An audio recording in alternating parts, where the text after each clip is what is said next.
dengan NIM 24129359. Saya dari seksi 24 BB09.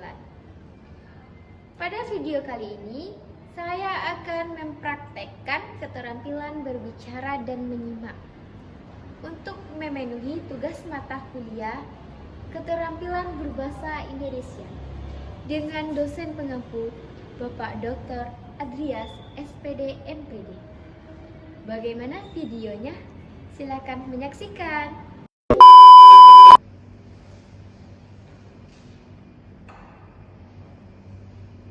Assalamualaikum warahmatullahi wabarakatuh, anak-anak ibu. Waalaikumsalam warahmatullahi wabarakatuh.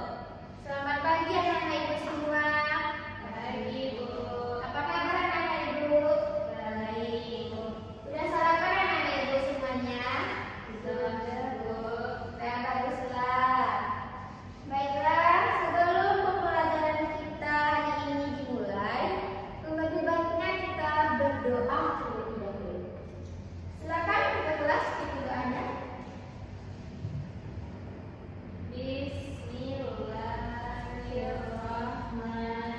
Bismillahirrahmanirrahim. Amin.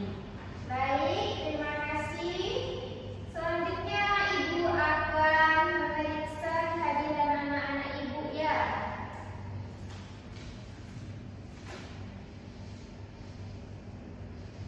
Indonesia Susti hadir. Febrina Zahra Hadir, Bu. oke.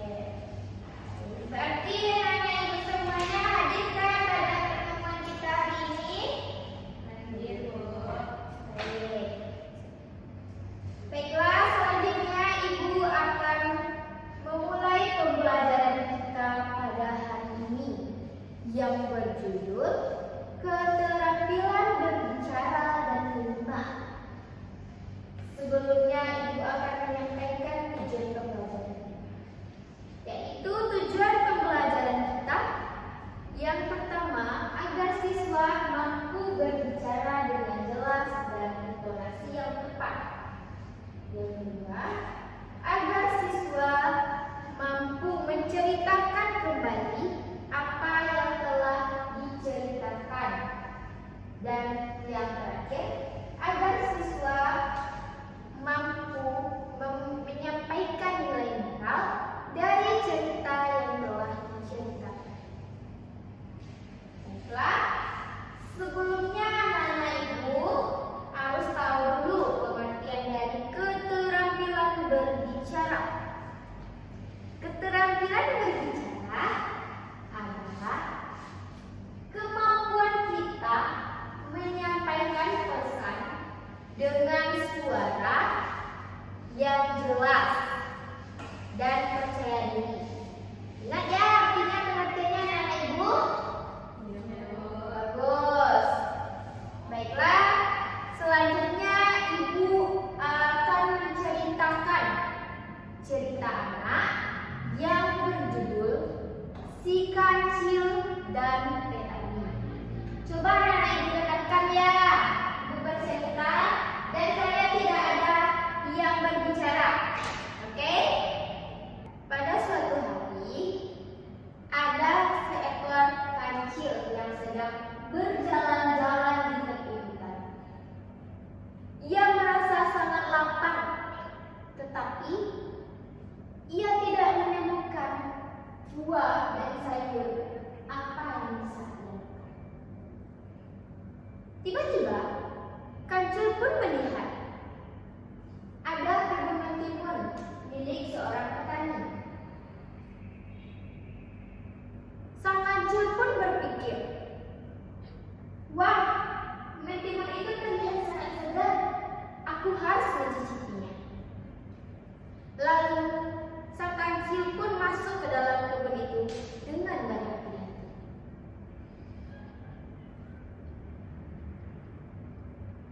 Lalu,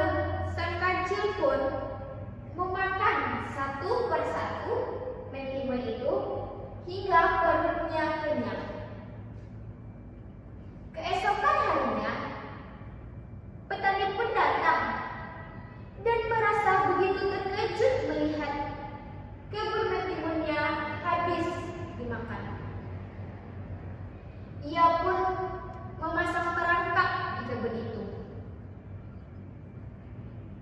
Hari berikutnya, kancil pun datang lagi. Ia tidak tahu bahwa ada perangkap di situ. Saat sedang makan mentimun, tiba-tiba kaki sang kancil pun terseret tali. Ia begitu panik, lalu berpikir. Selanjutnya, sang petani pun datang. Lalu kancil berpura-pura menangis dan berkata, "Pak, saya bukan pencuri untuk mentimun itu, Pak. Saya hanya sedang berdoa supaya tanaman Bapak bisa tumbuh."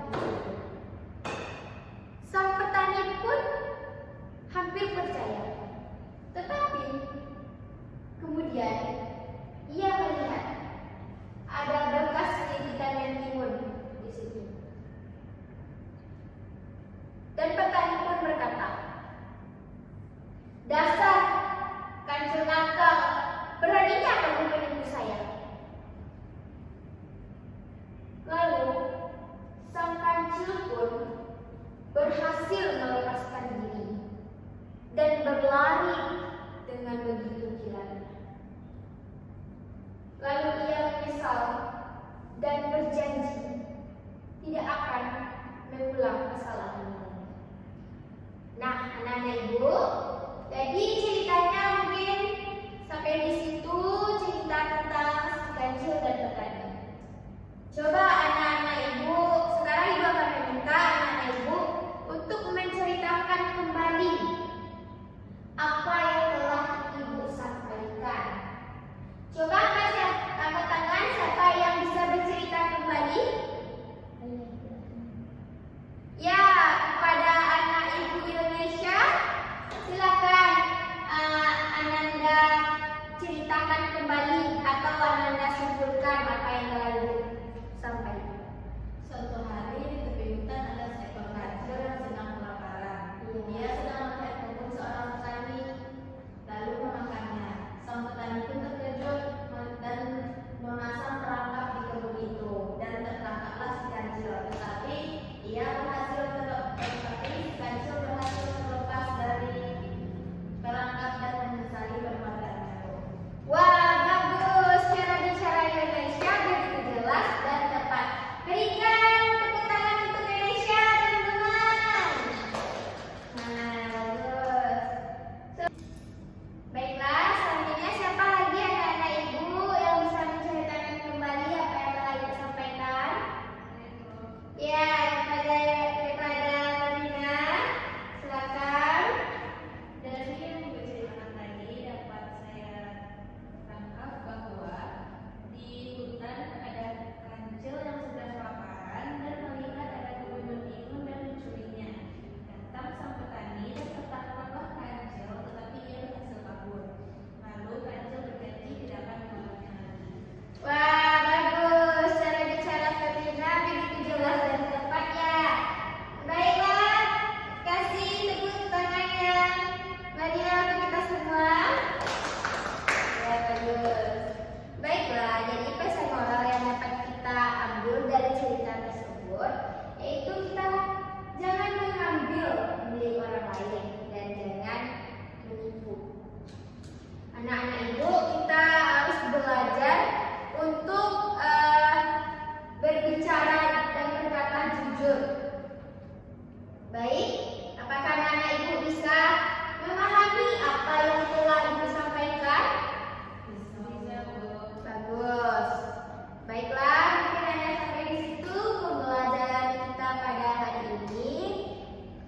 Kita ucapkan dengan membacakan Alhamdulillahirabbil alamin. Nah, sampai jumpa di pertemuan selanjutnya ya. Itu pembelajaran kita pada hari ini dengan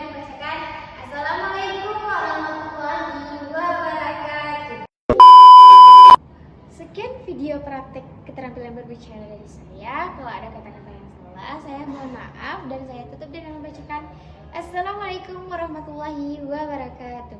Bye bye.